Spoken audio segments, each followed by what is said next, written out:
नमस्कार, आप देख रहे हैं कैपिटल न्यूज। मैं हूं प्रफुल्ल गिरी। लातेहार टाउन हॉल में आयोजित पंचायत प्रतिनिधियों के महासम्मेलन में अखिल भारतीय पंचायत परिषद के उपाध्यक्ष सह राष्ट्रीय सड़क सुरक्षा परिषद के सदस्य रविंद्र तिवारी ने जमकर हुंकार भरी।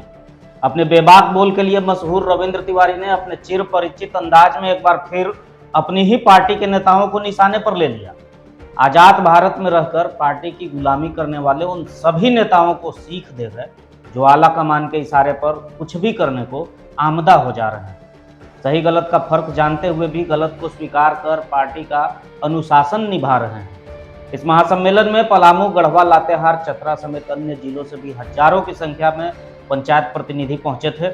कार्यक्रम में अधिवक्ता शीतल शंकर, विजय मिश्रा, मिस एशिया रह चुकी रिंकू भगत समेत अन्य कई वक्ता भी पहुंचे थे। मौके पर रविंद्र तिवारी ने पंचायत को अधिकार दिलाने, गांव की परिसंपत्तियों पर, वनस्पतियों पर, वन औषधियों पर, ग्राम सभा का नियंत्रण समेत अन्य मुद्दों पर जमकर बरसे। अपनी ही पार्टी के नेता, झारखंड के पूर्व मुख्यमंत्री, वर्तमान में गवर्नर के पद पर आसीन रघुवर दास के कार्यकाल के दौरान हुई त्रुटि पर ध्यान आकृष्ट कराते हुए उन्होंने अपने बेबाक बोल का परिचय दिया। साथ ही उन्होंने कहा कि पार्टी या नेता के लिए नहीं बल्कि अपने लिए जनप्रतिनिधि चुनिए जो आपकी समस्याओं को उठा सके और आपके लिए काम करे, ना कि पार्टी का वो मुलाजिम जो अपने आला कमान के इशारों पर वोटर से दूर होकर गांधी जी का बंदर बना रहे, ना क्षेत्र की समस्या सुने, ना देखे और ना समस्या पर कुछ बोले। गांव को समृद्ध बनाने पर उन्होंने विशेष बल देते हुए अखिल भारतीय पंचायत परिषद के उद्देश्य को बताया। वहीं उन्होंने ये भी जाहिर कर दिया कि यदि गांव की जनता, गांव के जनता का प्रतिनिधित्व करने वाले लोग चाहेंगे तो वो बिना किसी पार्टी, बिना किसी दल के निर्दलीय चुनावी मैदान में आ सकते हैं। अपने संबोधन में उन्होंने क्या कुछ कहा, आइए आपको सुनवाते हैं। पंचायतों का दर्द, समस्या लगभग सभी के बराबर है। आप कहीं भी जाएं तो ऐसा नहीं है कि इस पंचायत में ये दिक्कत है, उस पंचायत में वो दिक्कत है, वहां वो है, ऐसा नहीं है। लगभग सभी जगह सभी प्रतिनिधियों के समस्याएं समान हैं, लेकिन हम समस्याओं पर बात नहीं करते, हम सिर्फ समाधान की बात करते हैं, क्योंकि समस्याओं को गिनाने से कोई मामला हल होने वाला नहीं है। समाधान की बात करते हैं। जब बात होती है कि हमें न्याय कौन देगा, तो मुझे लगता है कि न्याय देने वाला आखिर न्यायाधीश के पास हमें क्यों जाना चाहिए, आखिर न्याय का भीख हमें क्यों मांगना चाहिए, जब हमारे गांव की परिसंपत्ति पर ही कोई और अगर कब्जा कर लेगा तो आखिर हम उस गांव के निवासी क्यों हैं, कैसे हैं, ये विचार का विषय है। मैं जब आदरणीय, मैं आप लोगों को बताऊं, जब मैं राष्ट्रीय सड़क सुरक्षा परिषद का काम कर रहा था तो काम किए जा रहा था, हमें पता नहीं था। फिर हमें अखिल भारतीय पंचायत परिषद में उपाध्यक्ष का दायित्व दे दिया गया। मैंने कहा कि प्रभु, हम अपना काम कर नहीं पा रहे हैं, पंचायत परिषद कहां से कर पाएंगे। तो हमारे बॉस ने कहा कि भाई वो भी तुमको गांव गांव तक पहुंचना है, उससे के माध्यम से भी, इससे भी पहुंचना है, तो ये करोगे तो गांव के लिए बहुत बड़ा योगदान होगा, इसलिए इसको जरूर करो। तो जब मैं स्वीकार किया और काम करने लगा तो अभी मिश्रा जी बता रहे थे कि इन लोगों ने काफी लड़ाई लड़के तो पंचायतों का चुनाव करवाया। अब हम तो आजादी का पूरा ढिंढोरा पीटते चलते हैं कि हम आजाद हो गए, लेकिन अगर हम ईमानदारी से बात करें तो ये पंचायतों का अस्तित्व अगर कहीं ढूंढना पड़ रहा है तो तथाकथित आजादी के बाद ही ढूंढना पड़ रहा है। जिसे हम गुलामी का दौर कहते हैं, उस दौर में पंचायत कभी इतना निष्क्रिय निष्प्रिय नहीं था। इन लोगों ने ही बना दिया। क्यों बनाया? अभी लोग बता रहा था, माननीय भी बता रहे थे, अब मुखिया जी बोल रहे थे ना कि संशोधन हो जाएगा, आप पंचायतों को दे देंगे, तो विधायक जी क्या करेंगे, सांसद जी क्या करेंगे, उनका अधिकार छीन जाएगा। लेकिन अधिकार छीनने और लेने की नहीं है। आप आखिर कर रहा, आजादी की बात करते हो, स्वतंत्रता की बात करते हो, किस बात की स्वतंत्रता है भाई? आप कह दिए कि गांव का ग्राम स्वराज हमारा है और गांव की परिसंपत्ति पर आप कब्जा करके बैठे हो, कोई राज्य सरकार, कोई केंद्र सरकार, कोई फलाना। अभी ये बता रहे थे कि हम ही लोगों का विभाग जमीन अधिग्रहण कर रहा है। अब भारत सरकार का कानून कहता है कि बाजार दर से हम 4 गुना मुआवजा देंगे। अब इसमें कोई लेकिन परंतु तो नहीं है। बाजार दर से 4 गुना मुआवजा जमीन का देंगे। अब बाजार दर जब तय करने की बात आती है तो इसी लातेहार जिले में एक जगह 248 रुपया डिसमिल जमीन है, रेट तय किया है लोग। कहीं 1200 रुपया डिसमिल तय किया है, कहीं 2800 रुपया डिसमिल तय किया। मैंने मीटिंग में अधिकारियों को बोला कि भैया अगर आपको लगता है कि यही रेट बाजार दर है तो 4 गुना जमीनें वो लोग को खरीद के दे दो। फॉरेस्ट विभाग का जमीन जब होता है एक्वायर तो वो कहता है कि हमको जमीन खरीद के दीजिए। अब फॉरेस्ट का भी तमाशा देखिए, पेड़ उनका नहीं है लेकिन जमीन के मालिक है वो। मैंने पूछा कि भैया वन विभाग तो वन का मालिक होता है, ये जमींदार कब से हो गया कि वो जमीन केवल है, आप जमीन का मालिक हो गया? ग्राम सभा हुआ नहीं, आप कैसे उसका जमीन ले लिए बाबा? हमसे लोगों ने कहा कि भाई आप इस विभाग में हो, आप इस जगह पर हो, आप ये बात क्यों करते हो? अभी भैया सड़क बनाना केवल हमारा मिशन नहीं है। जब सड़क बनाने में जो लोगों का जमीन जाता है उसको उचित दर मिले, यह भी हमारी जवाबदेही है। सड़क बनाने में 4 गुना उसको मुआवजा न मिले, ठेकेदार कमा के चला जाए, उसका पहाड़ टूट जाए, पत्थर टूट जाए, नदी का बालू उठ जाए, पोल्यूशन ऊ खाए, धुआं ऊ खाए, एक्सीडेंट में ऊ मरे, टोल ऊ दे, अब सड़क का विकास की बात हम करें उसको पैसे न मिले। ऐसा विकास हमें नहीं चाहिए। हमें बंद करना पड़ेगा तो बंद कर देंगे, ये विकास हम नहीं होने देंगे। जब ये बात मैं बोला तो लोगों ने कहा कि FIR हो जाएगा। हमें भैया राजनीति में जिस दिन हम लोग जन्म लिए हैं उसी दिन से FIR और मुकदमा की बात तो बहुत देखे हैं, इसमें समस्या नहीं है, लेकिन ये फैसला करना पड़ेगा। अब ये चीजें क्यों होंगी? हमने बार बार हर ब्लॉक में या हर जगह मैं जाता हूं तो माननीय मुखियागण से या अन्य प्रतिनिधियों से मैं एक आग्रह करता हूं कि आप लोग आम सभा, ग्राम सभा करने से संकोच मत करिए। दिक्कत क्या है कि हमारे जनप्रतिनिधि खुद अपने जनता के सामने बैठकर निर्णय करने में डरते हैं। अब क्यों डरते हैं? डरने का एक ही कारण होता है कि उन्हें लगता है कि सब पूरे भीड़ में जब हम फैसला करने लगेंगे तो लोगों में आपसी सहमति नहीं बनेगी। बात सही है, नहीं बनेगी। आप उनकी बात सुन लीजिए, लेकिन उसमें जो हकीकत जो वाजिब में करना चाहिए वो जब आप करने को तैयार हो जाओगे तो भीड़ भी आपकी बात को स्वीकार करेगी। ये बात आपको करना पड़ेगा, ये हिम्मत करना पड़ेगा। और अभी कल आज तो कोई भी चीज और लोग बोल देता है कि भाई ये राजनीतिक कारण है। हमसे लोग पूछने लगा, पत्रकारों ने भी पूछा कि बाबा ये सब सम्मेलन का कोई राजनीतिक निहितार्थ है क्या? हमने कहा कि होना चाहिए। बिना राजनीतिक का, अगर बिना राजनीतिक शक्ति का अगर कोई निर्णय होता ही नहीं है तो राजनीतिक निहितार्थ होने में बुरा क्या है? क्यों नहीं होना चाहिए भाई? अगर जनता अपनी प्रतिनिधि चुनने लगे तो इसमें आपको क्यों आपत्ति होगी? किसी को क्यों आपत्ति होगी? अभी तक हमारे देश में जो घोंटी पियाया गया है वह यह है कि नेता को चुनो, राष्ट्रीयता को देखो। मैं कहता हूं कि अगर गांव ना हो, प्रखंड ना हो, जिला ना हो तो किस राष्ट्र की बात करोगे? किस देश की आप बात करते हो? क्या गांव को समाप्त करके, जिले को समाप्त करके, प्रखंडों को समाप्त करके किसी देश की बात करते हो क्या? आप अगर सांसद चुनते हो, आप विधायक चुनते हो, तो आप अपना विधायक या सांसद चुनते हो कि किसी नेता का प्रतिनिधि चुनते हो, ये आपको तय करना पड़ेगा।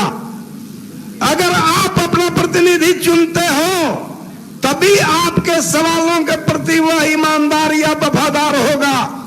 अगर आप किसी नेता का प्रतिनिधि में अपना प्रतिनिधि का अक्स ढूंढते हो तो तय जानो कि आपके सवालों का कभी जवाब नहीं मिलेगा। इसलिए ये आपको तय करना ही पड़ेगा। अब मैं खुद किसी पार्टी से जुड़ा हुआ हूं, हम भी किसी नेता को मानते हैं, लेकिन हम में और शेष लोगों में ये फर्क है कि मैं किसी भी नेता के हर बात में हाँ में हाँ नहीं मिलाता, कभी नहीं मिलाता। हमें लाख आपत्ति होती है, हमें लोग कहता भी है कि यार आप जिद्दी आदमी हो। मैं कहता हूं कि इतना जिद्दी हूं क्योंकि मैं केवल आपका समर्थक हूं, यही नहीं दिखना चाहिए। आप भी मेरे साथ खड़े हो, ये आपको भी दिखना ही पड़ेगा। अगर नहीं दिखोगे तो तय जानो कि मैं आपको बंधुआ मजदूर नहीं हूं। मुझे भी माई बाप अच्छे खासे पढ़ाए थे, अच्छा खासा डिग्री दिए थे, चौथा तीसरा दूसरा ग्रेड की नौकरी करके हम भी कई राज भोगते। आखिर हम सड़कों पर खाक इसलिए नहीं छानते कि आप गलत को भी आप सही कहवा लोगे, हाँ में हाँ मिलवा लोगे, हम ताली बजाते रहेंगे।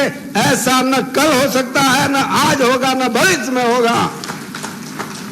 इसलिए मैंने हमेशा संघर्ष किया है। मैंने बार बार कहा है कि मैं अकेला ही चला था गालिब मंजिल की ओर, लोग आते गए, कारवां बनता गया। मैं जब भी रहा हूं, चाहे स्थिति जो भी रहा हो, मैंने हमेशा आम जनता के मुद्दों के साथ खड़ा रहा है, हमेशा खड़ा रहूंगा। और ये जो आप बैठे हुए हैं, जितने भी हैं, कोई भी 1000, 2000, 5000, 1500 वोट से कम के मालिक नहीं हो। आखिर जनता से चुने हुए प्रतिनिधि हो। आप किसी के रहमो करम पर नहीं हो, आपको ध्यान रखना पड़ेगा।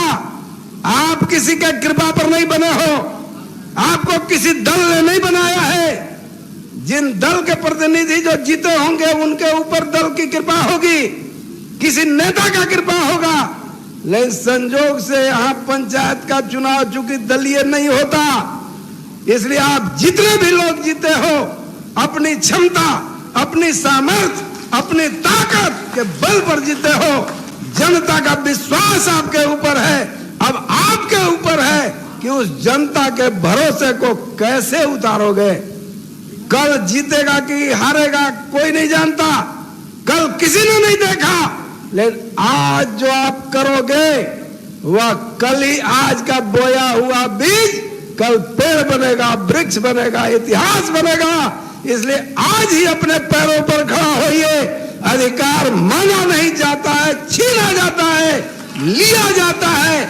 जिस संविधान ने संसद को अधिकार दिया, वही संविधान विधानसभा को अधिकार दिया, वही संविधान ग्राम सभा को अधिकार दिया।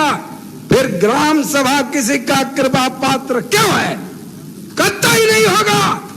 आप 29 विभाग पर जो संवैधानिक अधिकार है, ग्राम सभा करिए, अपना निर्णय करिए, अपने परिसंपत्तियों का कमेटी बनाइए, अकाउंट खोलिए और हमारा पंचायत परिषद आपके मार्ग में जो बाधा होगा, जो बाधक होगा, जो ब्रेकर होगा, उससे दो हाथ लड़ने के लिए हमेशा खड़ा रहेगा। शर्त है कि आप अपने यहां पर उस काम को ईमानदारी से और विधि सम्मत करिए। मैं पूछता हूं, कोई भी राज्य और केंद्र सरकार को टैक्स लेने के अलावा परिसंपत्तियों पर कोई अधिकार होता है क्या? होता है क्या? बताइए। कतई नहीं होता। गांव का जो संपत्ति है वह ग्रामीणों का है, ग्राम सभा उसका मालिक है। फिर राज्य या केंद्र उस पर दावा कैसे कर सकता है? लेकिन दावा तब तक करेगा जब तक आप उसको लेने के लिए तत्पर नहीं होगे, अपना कब्जा नहीं जारी करोगे, लेता रहेगा। अभी हम लोग बात कर रहे थे, हमने एक अधिकारी से पूछा कि भाई हमारे लातेहार, पांकी, बहुत से क्षेत्रों में आप जाते हो और हम लोग न्यूज पढ़ते हैं कि किसानों का ये पोस्ते की खेती खत्म करते हो, तो आखिर कोई खेत में किसान क्या उगाएगा, इसका कोई संवैधानिक या कानूनी मामला है क्या? ऐसा कुछ है क्या? आखिर ये कौन सी बात है? वो फैक्ट्री तो लगा नहीं है। अब पोस्ता से केवल अफीमे बनता है, ये आप कैसे तय करते हो? आखिर आपको कैसे लगता है कि इससे अफीमे बनता है? आखिर किसान को अगर उससे पैसा मिलता है तो नहीं, इससे नशे का व्यापार होता है। हम इन पोस्ता से नशा ही होता है, ये आप कैसे डिसाइड करते हो?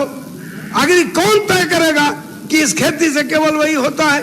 आप दारू तो खुलेआम बेचवाते हो, मंदिरों के बगल में बेचवाते हो, एयरपोर्ट पर बेचवाते हो, चौक चौराहों पर बेचवाते हो, मार्केट में बेचवाते हो, हर जगह बेचवाते हो। भाई पोस्ता केवल नशे का ही कारोबार होता है, ये आखिर आप कैसे तय करते हो? कारण क्या है? हम रियल में जो असंगठित क्षेत्र है उसका कोई मालिक नहीं होता। हमारे रघुवर जी मुख्यमंत्री थे, उनका दिमाग में एक बार फितूर आया, वो कहे कि महुआ पर रोक लगा दो। ध्यान होगा आप लोगों को, 2017-16 में वो ले आए एक अधियाचना कि महुआ जो है उससे दारू बनता है। हम दिल्ली से आए, त्रिपाठी साहब उस समय मुख्य सचिव थे, हम उनसे पूछे, हम कि सर ये अधिसूचना आपने कैसे जारी किया? बोला कि माननीय मुख्यमंत्री जी ने बोला। हम तो पागल आदमी है, उसका बुद्धि खराब है यार, महुआ से केवल दारू बनता है, किसने उसको समझा दिया? भाई झारखंड का किसानों का आर्थिक समृद्धि का रीढ़ है महुआ, आप उस पर रोक लगा दिए। खैर संजोग था, हम लोगों ने समझाया, दूसरे दिन उन्होंने वापस ले लिया। लेकिन उनकी मानसिकता तो झलकती है ना कि सत्ता में जाने के बाद कैसे लोग पागल हो जाते हैं, उनको ये बात समझ में नहीं आती। उसी तरह से मैंने कुछ माननीय मुखिया और सांसद महोदय को कहा, आप लोगों से बता रहा हूं कि भाई पंचायत प्रतिनिधियों का महासम्मेलन है, आप बड़े प्रतिनिधि हो तो आप लोगों को उनके साथ खड़ा होना चाहिए। तो एक विधायक जो मेरे अब हैं, कलीग हैं, बोले कि भैया अगर ये सब पवरवा होने चल जाए तो हमरन के चिंता ही, हमरन के का चिंता ही कोई, हम इधर तुम नहीं आओगे तो भी संविधान उसको पावर दे दिया है। तो अभी जो ये सपना दिमाग में बैठाए हुए हो कि दे देता ही, तब ये भ्रम दिमाग से निकाल दो। अब हम लोग आ गए हैं, अब मिल तो कहीं भी किया है, अब जमीन पर लागू करना है, वो हम करा लेंगे, उतना हम में दम है। इसलिए अगर जस लेना चाहते हो, बहती गंगा में हाथ धोना चाहते हो, तो और लोगों का जस ले लो, आशीर्वाद ले लो।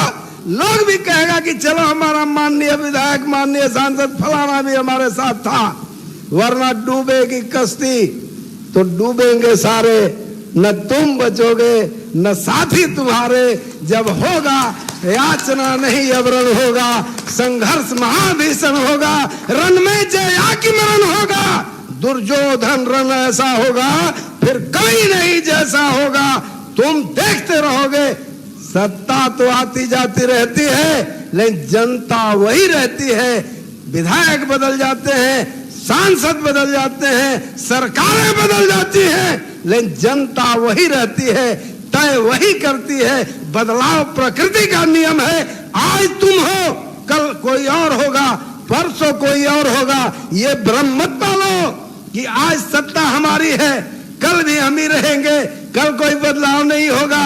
ये भ्रम दिमाग से निकाल दो। सत्ता किसी के नहीं रहती। अगर जनता का आशीर्वाद तुम्हारे साथ है तो सत्ता रहे ना रहे, तुम हमेशा आबाद रहोगे, ये बात याद रहो। इसीलिए हमारे यहाँ सूत्र कहा गया है कि तेरा वैभव अमर रहे मां, हम दिन 4 रहे न रहे, हम रहे न रहे, क्या फर्क पड़ता है। सृष्टि में अनेकों आएंगे, अनेकों जाएंगे, लेकिन आप जो आज अपने जगह पर हैं, जिस दायित्व पर हैं, अगर आपने कुछ इतिहास बना दिया, आपने कुछ लाइन तय कर दिया, आपने समाज के लिए कुछ अलग रास्ता निकाल दिया, तो ये इतिहास न कभी मिटती है ना कभी मिटेगी। ऐसे इतिहास का निर्माण करें, आए मेरे साथ चलें। मैं अकेला अब अपने को नहीं मानता, और आप सबों का सहयोग, आशीर्वाद। और एक बात मैं और क्लियर कर दूं, क्योंकि बहुत से हमारे मित्र लोग बोलते हैं कि जाते हैं भैया तो सब पूछता है कि कहीं चुनाव न लड़ने के चक्कर में तो नहीं है, आखिर इतना ही लफड़ा में कहां पड़ते हैं। तो मैं आप सबों को बता दूं, भगवान के आशीर्वाद से मैं बिना चुनाव लड़े हुए भी एमपी एमएलए के पद से ऊपर का पद अभी वर्तमान में भी होल्ड कर रहा हूं। अभी मैं जिस पद पर हूं, एमपी एकाध क्षेत्र का होता है, मैं पूरे देश का हूं।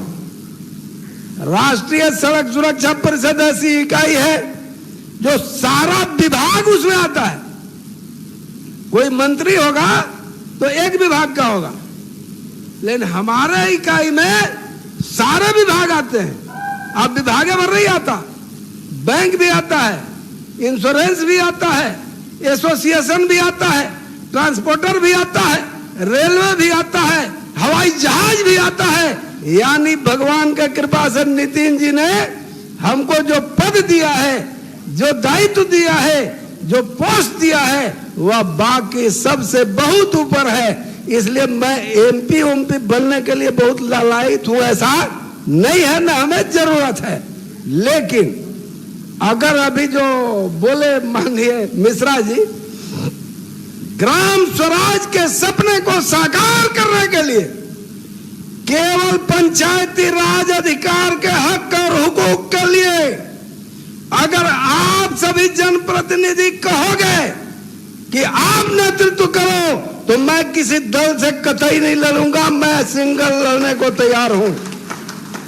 क्योंकि हमारे दल के लोगों को ने भी कल ही बहुत सारा टिकट हुआ, तो बोले कि भाई आप तो मांगते ही नहीं हो, आपको कौन टिकट देगा, हम यह मांग के करेंगे क्या। मुझे पता है कि मांगने वाले को क्या दुर्दशा करते हो आप लोग यार। हम बिना मांगे हुए ठीक है, अगर दल से लड़ेंगे तो तय बात है कि हमको तो उन्हीं का गुलामी करना पड़ेगा। भाई जो हमको टिकट देगा, जो हमको सिंबल देगा, जो हमको चुनाव लड़ाएगा, उसका हमको जी हजूरी करना पड़ेगा। तो हमारा पब्लिक का जो इशू होगा, जिस मुद्दे पर हम जीत कर जाएंगे, उसका तो कहीं बात नहीं होगी। अब हम करेंगे तो दल से कहोगे कि भाई ये अलग चल रहा है। इसलिए अगर ये आपको तय करना है, हमको नहीं तय करना है, हमें इससे कोई बहुत लफड़ा नहीं है, कोई लेना देना भी नहीं, कोई मतलब नहीं है, और लड़ने का यहाँ पर विषय भी नहीं है। आप आगे करो, पंचायती राज अधिकार को अक्षर से लागू करना हमारा शपथ है, और ये जब तक पूरा नहीं करेंगे हम चैन से नहीं बैठेंगे। और ये कोई सरकार करेगी ऐसा नहीं है, ये आप करेंगे, आपके माध्यम से करेंगे।